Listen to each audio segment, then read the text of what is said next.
Сәлем ханымдар, сіздермен мен Жансая бүгін керемет печенье жасаймыз.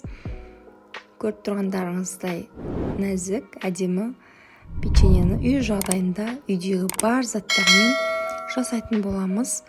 Үйіңізде қандай варенье бар, сол вареньемен, яғни тосаппен арасына қойып, қамырыңызды жайып жасай берсеңіз болады. Песочный тесто деп айтылады. Песочный тесто жасаймыз.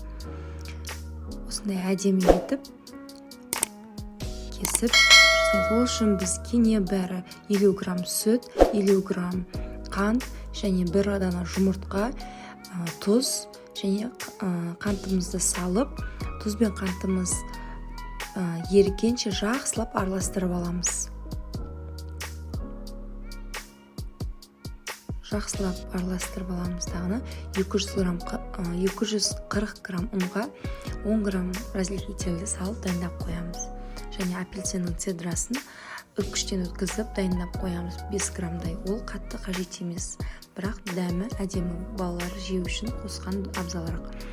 Осылай сұйық майды қостым. Сұйық май бізде 100 грамм. Апельсиннің цедрасы. Оны араластырып 240 грамм ұнымызды саламыз. Нәзік қамыр болып шығады. Бірден салып тығыздап қоймай, осылай жай-жаймен араластыру арқылы қамыр жасаймыз. Осындай қамырды, дайын болған қамырды дөңгелекше етіп орап, кішкене бойын алу үшін қойып қоямыз. Үйде мендегі сливаның тосапы, яғни қара өрік, соған бір ас қасық манка салдым, манный каша. Осылай араластырып қоямыз. Егер сіздердің вареньеларыңыз қатты сұйық болып жатса, 2 қасық манный каша салсаңыздар болады. Осындай кішкентай бір зуала шығады. Мен оны 4-ге бөлдім және бір бөлігін 2-ге бөлдім.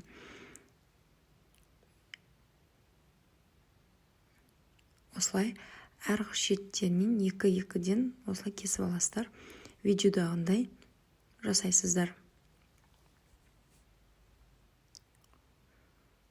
Өз қалауларыңызша творог немесе алма салсаңыздар да өздеріңіз білесіздер.